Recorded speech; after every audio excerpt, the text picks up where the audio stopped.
Welcome to the Design Mind Frogcast. Each episode, we go behind the scenes to meet the people designing what's next in the world of products, services, and experiences, both here at Frog and far, far outside the pond. I'm Elizabeth Wood. Today on our show, we're continuing our special summer mini-series recorded live from the Cannes Lion 2023 International Festival of Creativity. Frog was an official partner of the event, where we hosted a cabana along the famed croisette. What ensued was 4 days of programming that included on-stage panels from our sunny beachside terrace and interviews with expert guests from leading brands in our on-site recording studio. In this 4-part series, we're going day by day, sharing these interviews with you. As mentioned in our first episode, which you should really dig into if you haven't already, you might hear a bit of background chatter from a very active cabana, or even an air conditioning unit. June is hot in the south of France, but it all adds to the ambiance. So let's jump in. Day 2 in the Frog Cabana, we explored the theme of creativity in the machine era. The day was hosted by Frog's Global Chief Creative Officer and previous Design Mind Frogcast guest, Andreas Markdalen, featuring voices from Adobe, Forrester, Pitch, the Royal Commission for Al-Ula, and brand new research from the Capgemini Research Institute. The day explored the evolution of human creativity alongside new tools like generative AI, Web3 principles, the metaverse, and experiences driven by immersive tech like augmented and virtual reality. Here's Andreas to explain. Hi, my name is Andreas Markdalen. I'm the Global Chief Creative Officer of Frog, part of Capgemini Invent.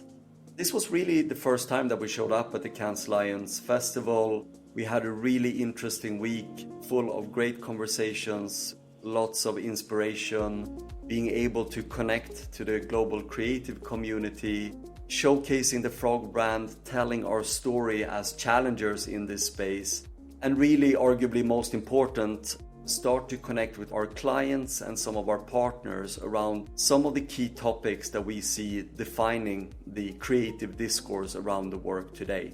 What I think is important to remember when we speak about the machine era is that this isn't an entirely new narrative that we're talking about. What we've seen over the last year with the introduction of LLMs, large language models, is a completely new engine to drive exponential speed and growth in this space, and that is new. But the narrative around human-machine interactions and kind of machine-assisted creative processes has been part of the discourse over the last couple of decades. And at Frog, that has led us to think about futures where democratization or automation or augmentation of human creativity is a kind of natural ingredient in the way we think about the future of the creative process. What I thought was really interesting in the conversations throughout the day with our panelists was kind of speaking to that topic, but also understanding right now in that kind of full spectrum from automation to augmentation, what are the features in the near to mid to long term that might be just table stakes, basically the simple features that are lightly augmented or added through or refined through artificial intelligence, versus what are the bigger moonshot features that will truly change the way we perceive a tool or a process or a methodology. And I think that's where the most interesting conversations are going right now, understanding the full spectrum between incremental change versus more disruptive, overarching change. Businesses out there right now are trying to understand where they can place their bets, how they can future-proof their organizations, and generally how they can start exploring these new technologies. And that's really where we wanted to start our discussion with our panelists. Regardless of what types of technologies come into the space, disrupting an industry or disrupting a business or an organization, it all comes back to your purpose and your values as a brand. Understanding what kind of role you're trying to fill towards your customers and who you want to be in the world with your brand. That is the place where the starting point should be for all conversations, and then understanding how AI, generative AI or creative AI, can be used as a point of leverage to drive that purpose or drive those values forward. It should never start with the technology itself. So I want to say special thanks to the panelists that joined me on stage. Alvaro Del Pozo from Adobe, Jay Patisol from Forrester, Sarah Kiefer from Pitch, Ahmed Daoud from the Royal Commission of Al-Ula. And special thanks to Sarah and Ahmed for joining on the podcast today. The first panel of the day, moderated by Andreas, was called Data Wars and Future Forward Storytelling at Scale. It was all about the new tech-enabled paradigms for products, brand communications, and personalized customer experiences. Alongside leads from Adobe and Forrester, Sarah Kiefer, Chief Marketing Officer of the presentation software startup Pitch, discussed what's revolutionary about new technologies like AI and what's already quickly becoming table stakes. We got the chance to sit down with Sarah one-on-one to hear more about what makes a good presentation and how Pitch is incorporating AI into their business strategies. Here's Sarah now. Storytelling is how we all understand the world. It's also how we remember things. It's how we create those mental structures that make it easy for us to access things when we're making decisions. That's why for brands it's so important to have a story so people can easily call to mind your product, your service, whatever it is you're offering, right? That's what you're trying to achieve when you're giving a presentation is to give someone a story that makes them feel understood, gets them excited about whatever it is that you're proposing. Because I think most people sort of default to what they've done before, right? Like change is really, really hard. And stories are really a powerful way to get people to change their behavior and make them feel more comfortable about that, whether that's choosing a new advertising agency to work with or, standing in the supermarket aisle and going for a different brand of toothpaste. Like that story, the way that you can contextualize that decision will make the difference of what they choose to go with. I guess if there's ever been a theme in my career, it's about the business of storytelling. And arguably presentations are the way that people tell stories at work. Behind every major decision that gets made, every new client that gets won, every deal that goes through, there's a presentation that got you there. But most people don't look forward to putting together presentations. And a lot of people don't even think of it as a kind of creative storytelling endeavor. And what really excited me about Pitch was that they're taking this kind of staid medium and this technology that really hasn't changed since the 90s and sort of dragging it, kicking and screaming into the 21st century and making it something that's like easy and accessible, but also possible to create something that's interactive and wow, and just brings more joy into those kind of day-to-day parts of your work life when you're putting together slides. My number one thing would be if the presentation is all about you, you're doing it wrong. One of the things we think about a lot at Pitch is that, our users are our customers, the people who are actually editing and creating the presentation. But we've also got another customer, which is the people who will consume the presentation, the audience for the presentation in the end. And I think we've all been there when someone is pitching us something, when all they do is talk uninterruptedly for 20 minutes about the company, and you're like, okay, great, I know loads about the company, but you haven't listened to me or shown that you empathize with where I'm at and what I'm trying to achieve in my business. So that would be probably my number one bugbear, is where the presentation isn't addressing and creating dialogue with the audience, but it's rather just all about the person or the company that's presenting. I think there's just been such a whirlwind of conversation about generative AI. It's easy to kind of get lost in that and either talk very theoretically about things that probably are some way in the future, or on the other hand, sort of rush to release features that maybe aren't differentiated. And we felt really strongly we wanted to avoid either of those situations and kind of build in public, but with the North Star of this has to be something that delivers incredible value for our users and also doesn't result in there just being more bad presentations out there. What we learned through our explorations is that we still believe really strongly that it's the combination of generative AI and humans together that result in the best output. So it's crucial that the AI functionality also includes editing functionality so that the user and the people who are collaborating on the deck can tweak it afterwards to make it distinctive and to make it theirs. Maybe in the future we'll get to the point where you'll just be able to enter a prompt and it will generate an entire deck for you. But right now we don't see that as possible because actually decks are complicated things. It's a combination of images, text, structure, layout, voiceover. And as yet, the AI isn't there to combine all of those things in a distinctive way. We're pursuing two paths with AI simultaneously. Number one is where can we integrate what we think are going to be increasingly table stakes features, text editing, AI generated images, things like that. We think that those are soon going to be as common as the ability to have italic and bold font, for example, or spell check. On the other hand, longer term, we're thinking a lot about how we can differentiate our AI features. Since Pitch was founded, we've learned a huge amount about how people create presentations, what our users and our target audience want. And so we're prioritizing longer term bets in AI that can serve those needs and kind of use that data to help our users create something that's really going to stand out. I think it's AI plus human, still very much. We don't see a world where the deck is generated from beginning to end by AI yet. I would say that there are some companies out there who are developing AI-powered products that are essentially just magic tricks. You enter a prompt or whatever it might be, and you deliver something that's really cool, but then you actually can't use it. When all of these things started to come out, I was really excited about how we might be able to use them, and I'd kind of use them, and particularly with the images, you're like, oh, great, that looks great. I just need to tweak these two tiny, and then it's like, oh, again, it comes back to the real power is the AI plus the human. The technology companies that will win are the ones that also think about how you layer on that editing experience. So that's also super intuitive and useful. I think the other strategic consideration is like, how do you work with the LLMs? Pitch is still, a startup, and, we are not going to have the power to tell the LLMs, oh no, we want you to do it like that. If they change something tomorrow, we could build a feature that's dependent on one of the LLMs, and then they change something, boop, and it stops working, right? So you've got to think about, where the dependencies are. And for us, it's really important that we start to partner up with some of the LLMs to explore kind of the specific use cases for us and how we can use our data, rather than being too dependent on like some of these now very large companies.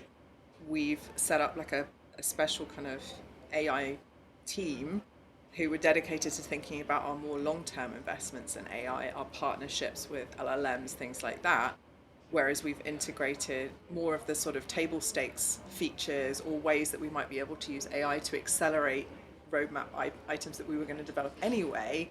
That sits within the product teams that are responsible for those kind of shorter term deliverables.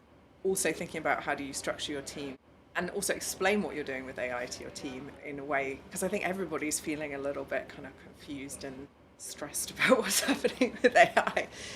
So I think just going back to those fundamentals of like, how do we deliver value for our customers? Are we structured in a way that we can deliver this? Where's our data?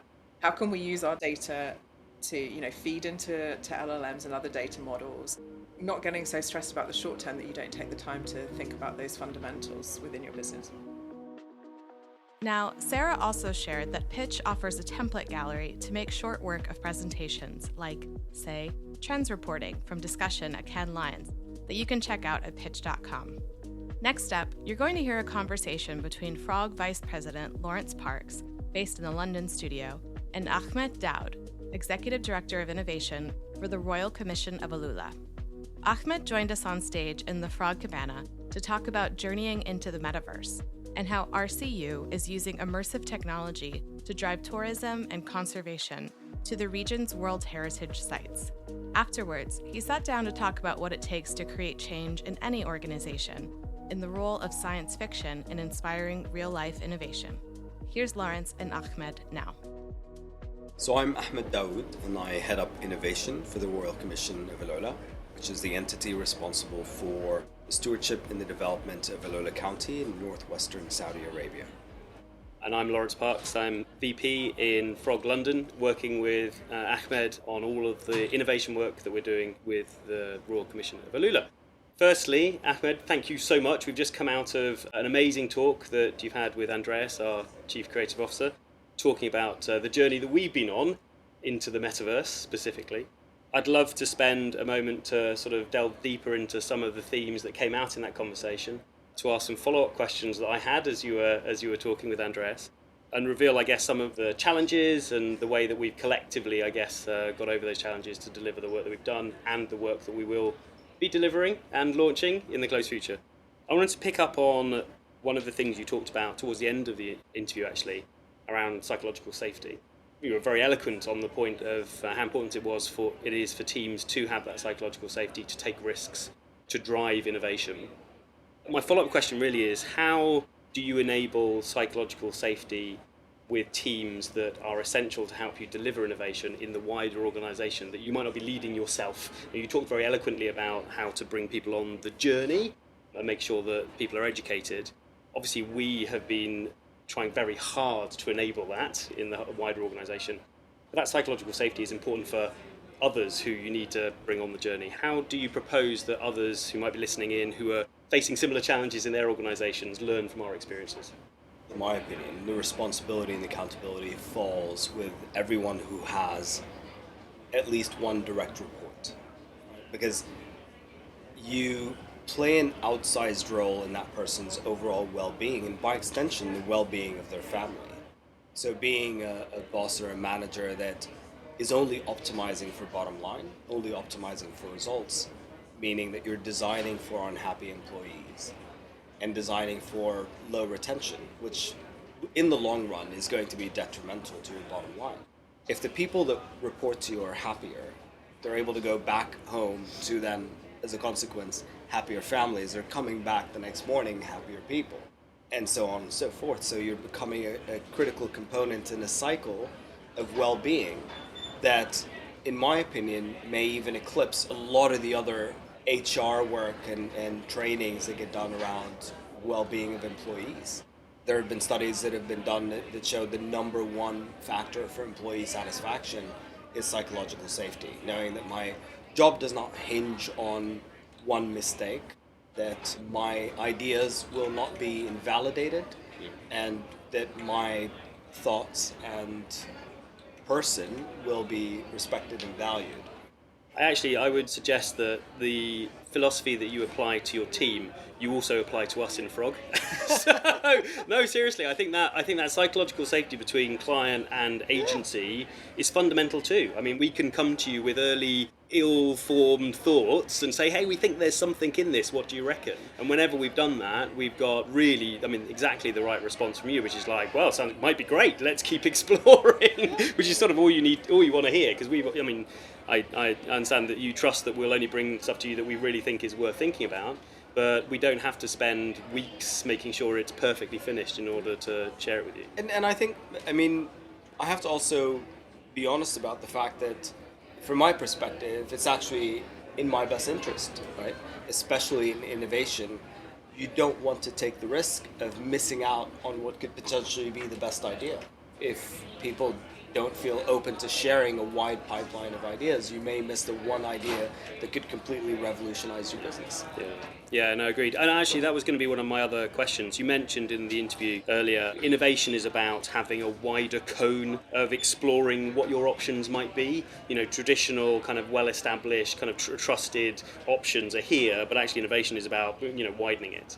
You mentioned just then one way in which you can widen those options, which is psychological safety for everyone, agencies included. What are the other ways in which you ensure that cone is widened, that you're exploring those wider opportunities, however nascent they might be? One of the ways, which may seem really subtle, is to continue to reinforce and reiterate the idea that myself and my team could walk away right now and there will be no negative impact to the business today. However, in 6 months, we may be less competitive, and in 2 years, we may be irrelevant. So we have very low to no operational accountability for today's business, as in today, right?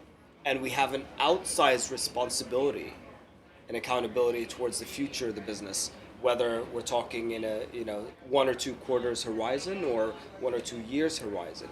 And that creates a distinction and a separation in the scope or lens at which you're looking at the current businesses. So this also ensures that you're not going to be stepping on the toes, as innovation should be a transversal function, as it is at RCU. Our leaders, our core businesses, are in their own right very innovative. To innovate alongside them is not trivial, because they are really great at what they do. They're the best at what they do. Yeah. However, the main distinction is not that they are less creative or less intelligent or less capable. In fact, they have deep subject matter expertise in their specific businesses that we completely lack. We are experts in none of their core businesses. Our superpower is the ability to be removed from day-to-day operational constraints and explore what's happening at the periphery, understand trends and bring that to the organization. We just recently launched a quarterly trends report that's curated for our organization, for our business units, for our business leaders. We launched internally a technology trends dashboard. So we have a technology trends dashboard to explore what are the technology trends curated by our business units for us that would have the highest potential impact. We also have a trends publication focused on socioeconomic trends that are affecting our businesses. So these are the kinds of things that we're able to do by having that clear understanding within ourselves as a function, within the broader organization, and also to the rest of the organization, that we are the scout function. I think the term innovation comes with a lot of baggage. When you say, I am the innovator, or I am the person heading innovation, there's a lot of ways that could be interpreted, very few of them positive, right? Because it could signal to other people that you believe you are competent in ways that they are not. You may be signaling to other people that I will do a better job at identifying opportunities in your business than you would, right? This is something actually we've been actively doing, is removing the word innovation from a lot of our communication and keeping it to an absolute minimum. So we've edited out entire documents that we were going to publish and reports and took out the word innovation and replaced it with what is the actual value? Because it's no secret that one of the biggest problems of innovation is that in a lot of places it's fluff. So if you think about it as a scout function, as the function exploring potential new verticals, then it fits in better within the broader organization and you're able to drive more impact. Yeah, so picking up on that, so it's about sort of, I guess, how far into the future you are looking. Let's talk about regenerative futures. So obviously something that we talk about in Frog, about being a core reason for us being, actually. And the thing that gets us out of bed in the morning is to help create regenerative futures, to identify ways in which we can ensure that industry doesn't destroy the planet but enhances the planet. That's a fascinating area in the context of Al-Ula. Would you mind talking about that and how you bring sort of sustainability into the mix of innovation? First of all, I really love that. And I think it's really important to think about how can we create futures that do not discard but rather recreate what has been destroyed by innovation previously, right? How can we regenerate our planet? And even further than that, thinking about sustainability being a bare minimum expectation. That instead of just sustaining what we have, how can we regenerate towards a better future?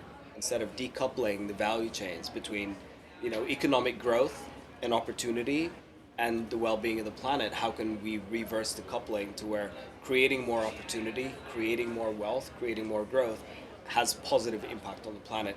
And this is perfectly aligned with our views in Al-Ula. The founding components of our master plans is regeneration of the region, right? So we are regenerating the oases that were very green, lush oases that were part of the reason why Al-Ula was such an important confluence of cultures, why the Ottoman trade routes, the spice route, the Silk route, the Roman Empire, the Nabatean, Lahinite, Dadanite empires all centered around there. It is because of these beautiful lush oases that allowed nature and man to coexist in harmony in a symbiotic relationship. Over time, these have been neglected and have corroded, and we are working actively to regenerate them through the activity of the tourism. So we are actually putting this into practice where the economic growth, the opportunities that we're creating for the locals of Al-Ula, for the county, are directly having a positive impact on regenerating the natural environment. We're working on a dark sky certification to ensure that we don't have light pollution that disrupts the natural species there, flora and fauna. And we're working on the reintroduction, rewilding, and conservation of the critically endangered Arabian leopard. We also take this further into how we think about innovation. Sustainability needs to be thought of holistically. So when we think about purely ecological sustainability or environmental sustainability and resource sustainability, a really easy approach is to say, well, there are crops such as palm trees that use a lot of water that we should no longer plant. But that is not sustainable from a cultural, societal, economic perspective because we have generations of people there that their family, their history, their identity revolves around being date farmers. So how can we use innovation and technology to allow them to continue that same industry, that economic sustainability, in ways that are also environmentally sustainable, right? That's the opportunity that innovation provides. How can we do things better in a way that is sustainable and regenerative? And we are currently actively working on 4 different agritech pilots through the innovation pilot program to actually realize that vision. Let's talk a little bit about that mix of history and future, and how much, we haven't talked about this in detail actually, certainly not for a long time, but how much inspiration we might get from science fiction in this area, right? Well, one of my favourite series is Dune, Frank Herbert, which is redolent of the history, but obviously it is very much science fiction. How much do you and your partners kind of use science fiction as a tool to imagine a future or be inspired?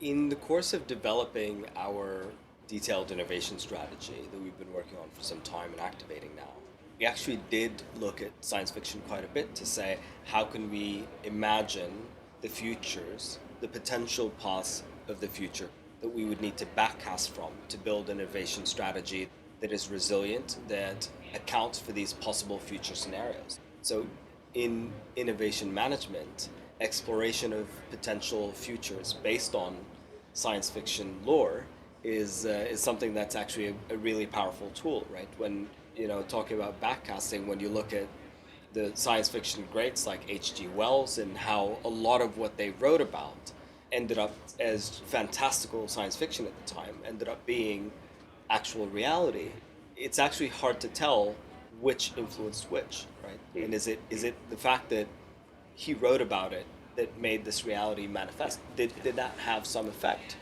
Or did science fiction really predict our future?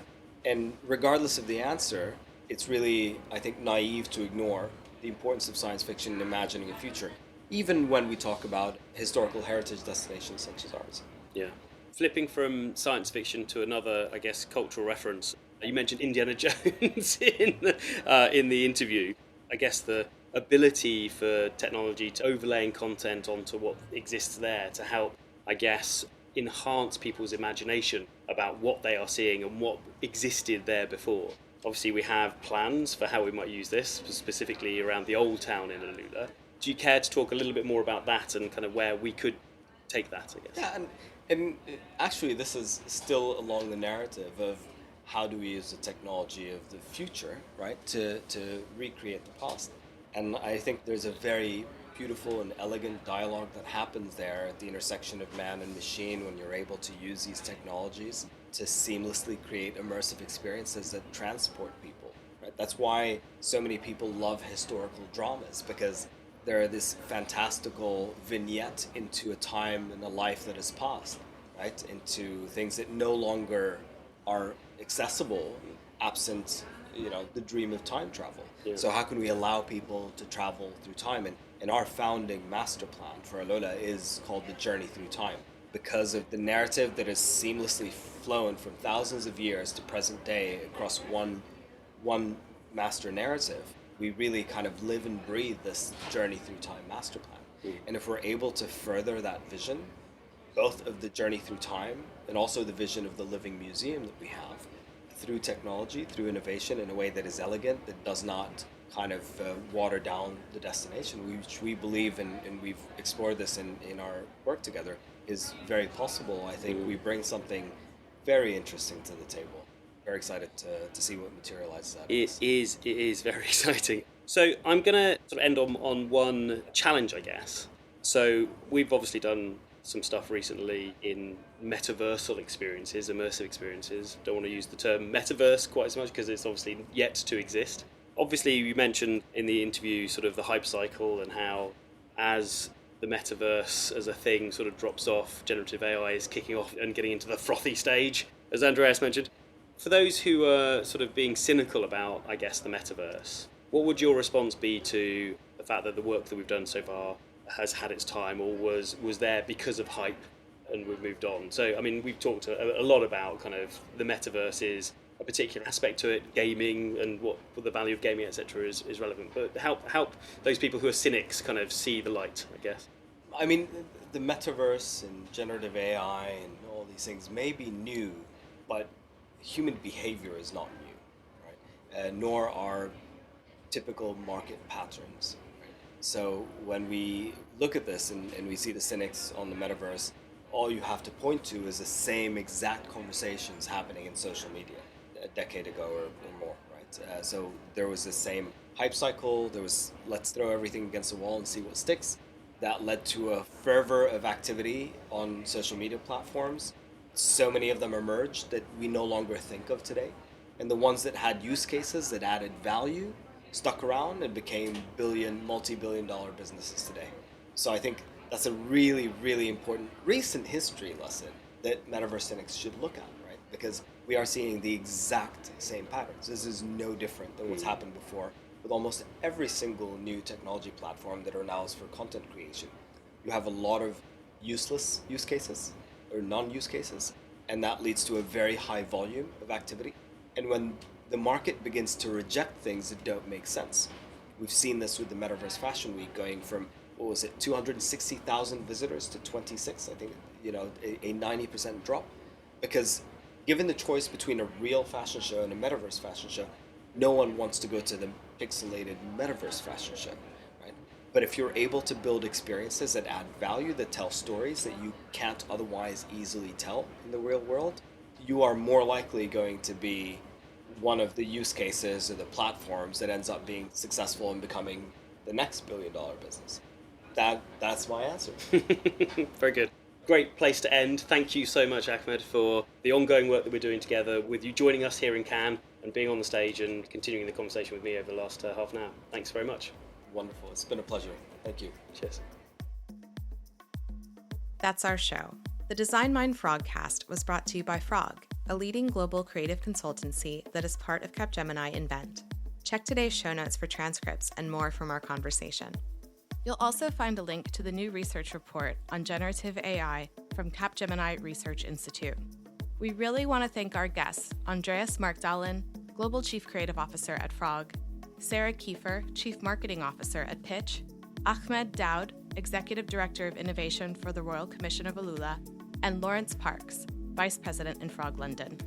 Stay tuned for more from our series Live from Cannes Lions 2023, as well as our regularly scheduled programming of stories from and conversations with expert guests from across Frog, our partner organizations, and friends from brands we love around the world. We also want to thank you, dear listener. If you like what you heard, tell your friends, rate and review to help others find us, and be sure to follow us wherever you listen to podcasts. Find lots more to think about from our Global Frog team at frog.co/designmind. That's frog.co. Follow Frog on Twitter at @frogdesign and @frog_design on Instagram. And if you have any thoughts about the show, we'd love to hear from you. Reach out at frog.co/contact. Thanks for listening. Now go make your mark.